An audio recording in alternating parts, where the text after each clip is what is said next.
Assalamu alaikum, dear viewers. In the previous lecture, we discussed about the definition of a triangle and also the difference between congruent figures and similar figures. Now, in this lecture, we will discuss about congruent triangles. Let's try to understand the definition of a congruent triangles. Two triangles are congruent if and only if three sides and three angles of one triangle are congruent to the corresponding sides and the angles of the other. This is the definition of a congruent triangle. Now, to understand this, we need to understand the meaning of congruent, and another one is if and only if. We can write it as IFF and read it as if and only if. So what does this congruent means? It means superimposing or coinciding. What does this if and only if means? It means true values of both statements. अगर आपके पास कोई दो statements है, उनके true values जब same होंगे, उनको हम बोलते हैं are same. उनको तब हम if and only if condition लगा सकते हैं यहाँ पर. Now, इस डेफिनेशन को अंडरस्टैंड करने के लिए आपके पास अगर दो ट्रायंगल्स हम लेंगे, triangle ABC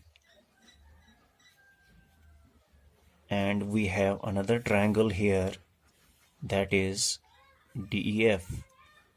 This is D, this is E and this is F.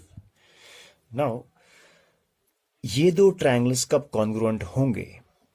हमने पहले ही इसमें डेफिनेशन में कहा है that if and only if condition, जब तीन sides and three angles, when three sides and three angles of one triangle. सबसे पहले साइड्स को लेते हैं हम.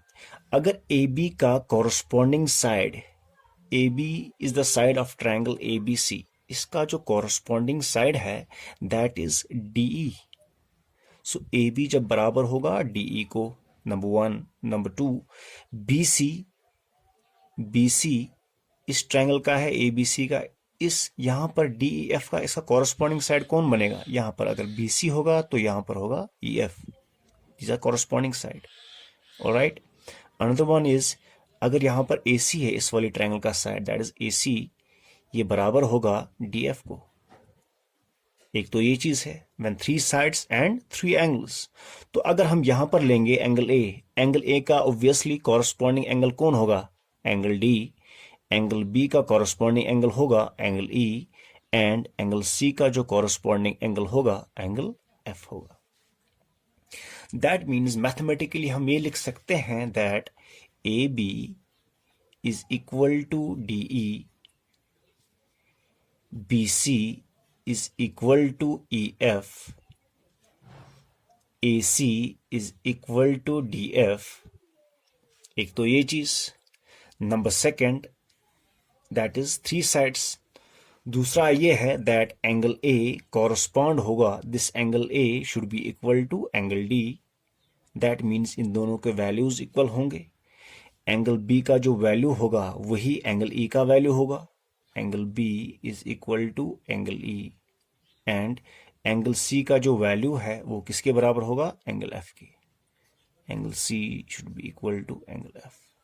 जब ये दो कंडीशंस, जब ये दो केसेस बन जाएंगे आपके पास, तब आप बोलेंगे then that the two triangles are congruent. That means triangle ABC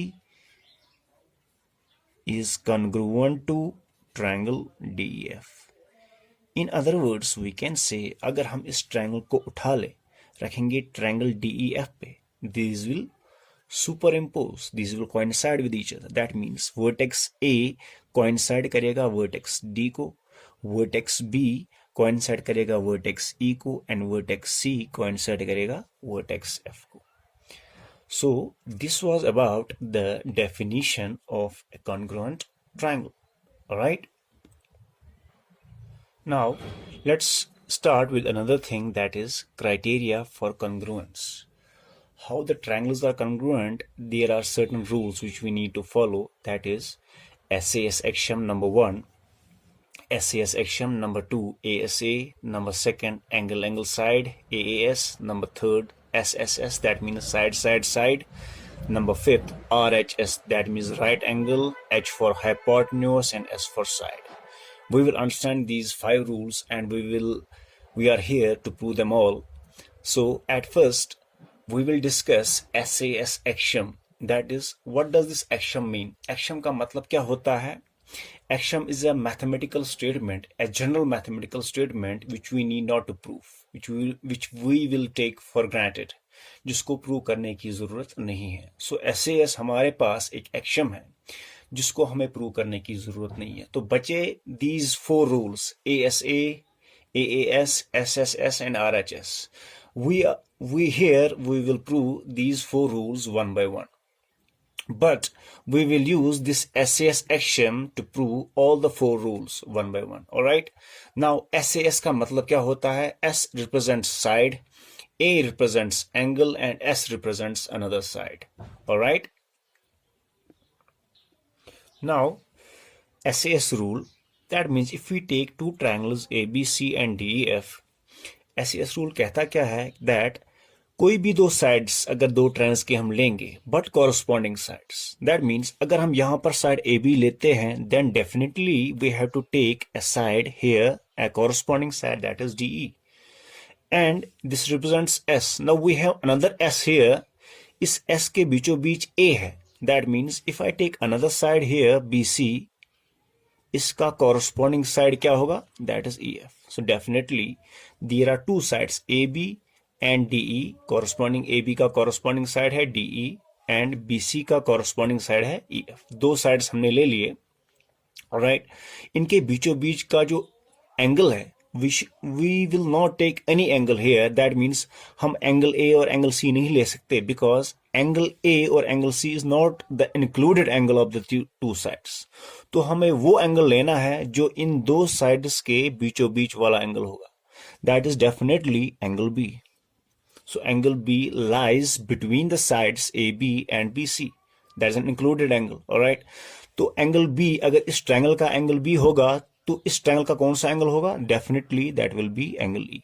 Alright. So हमारे पास यहाँ पे SAS rule कहता है कि अगर AB side बराबर होगा DE को and angle B should be equal to angle E, जब इनके वैल्यूज इक्वल होंगे, BC is equal to EF, then हमारे पास कौन सा रूल है? By SAS rule या SAS axiom you can say triangle ABC जो है congruent है किसको? Is congruent to triangle DEF. Alright? So SAS rule में हमारे पास हमें ये ध्यान में रखना है that ये जो किसी भी 2 साइड्स का जो इंक्लूडेड एंगल हमें लेना है, we don't have to take any angle, we have to take only what angle which is included. Alright? Now we have another rule here, that is ASA rule. As you know that A represents an angle, S represents side, and A represents another angle. Now in between the 2 angles we have to take an included side. As you see here, the S is in between the 2 angles. So if you take any 2 angles here, let's take angle B in triangle ABC and let's take angle E in triangle DEF. These are corresponding angles. So here is angle B, here is another angle, that is angle E. That means angle B is equal to angle E, and we will take another angle, that is angle C. Angle C, the corresponding angle of angle C is angle F. Right? So these 2 angles are equal. Fine. Now in between the 2 angles we have a side. That means the side BC will be equal to side EF. So BC will be equal to the side EF. So angle B is equal to angle E in ASA rule. BC is equal to EF and angle C is equal to angle F. When we have such type of conditions, we can say that triangle ABC is congruent to triangle DEF. By which rule? ASA rule. Alright. So next rule is AAS rule. In this AAS rule, it's not necessary to take an included angle. Alright.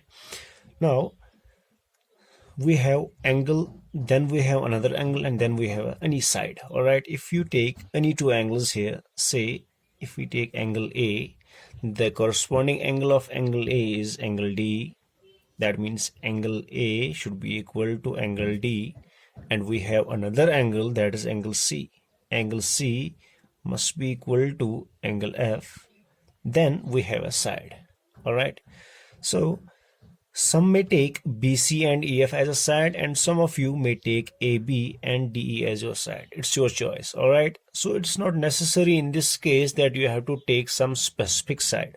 All right, now so we can take BC is equal to EF. So we can write angle A is equal to angle D, angle C is equal to angle F, and BC is equal to EF. When you have such type of measurements, when you have such type of conditions, you can say that the two triangles, triangle ABC, is congruent to the triangle DEF by which rule? Angle side rule. All right, let's move on. Let's move on to our next thing, that is SSS rule. All right, now we have SSS rule. As you know, S represents side, so we have here all the three sides. That means if I take side AB of triangle ABC, the corresponding side of triangle DEF will be the side DE. All right, and if I take side BC, its corresponding side will be EF, and if I take side AC, its corresponding side will be side DF. So in this rule, if you have conditions like AB is equal to DE, BC is equal to EF, AC is equal to DF, then you can say that triangle ABC is congruent to triangle DEF. By which rule? By side rule, SSS rule. All right, let's move to our next part, that is very important in 9th class, that is RHS rule. All right, so RHS rule is a special kind of rule here. In this rule, we don't have to take any triangle, we have to take only those triangles which are right angles. That is, a right angle, you know, are those angles whose angle measure, at least one angle is 90 degree. All right, let's take these two angles, as angle B and angle E are at 90 degree. All right, R stands for right angle, H stands for hypotenuse, and S stands for side. In this right angle triangles, we have BC as a base, AB as a perpendicular, and AC as hypotenuse. And same like in triangle DEF, we have EF as a base, DE as perpendicular, and DF as hypotenuse. Now what we need here, we need at first R, that is right angle. That means angle B is equal to angle E, both are at 90 degree. That means their angle measure is same. All right, now we have come to the second thing, that is H, that represents hypotenuse. So hypotenuse in case of triangle ABC is AC. All right, and the hypotenuse in case of triangle DEF is DF. So here we can say that AC is equal to DF. That means their measures are equal. Right, now S represents side. Here you have to choose. We are left with two sides, that is BC side and AB side of triangle ABC, and EF side and DE side of triangle DEF. You have to choose in between the two sides. If you choose AB as one of your side, the third side, then you have to take DE. All right, if you choose AB is equal to DE, you can choose this also, or you can choose BC, that is this one, BC of triangle ABC, its corresponding side in triangle DEF is EF. All right, so the choice is yours on this. All right, you can take any of the two statements from here, either this or this one. All right, so when you see such type of conditions in any question, you can say that a triangle ABC, more like a right angular triangle ABC, is congruent to the right angular triangle DEF. By which rule? RHS rule. All right, so this was about the criteria for congruence. In the next lecture we will be able to prove them one by one. If you have any question or any query, please do write to us. Till then, thank you very much. Have a great time.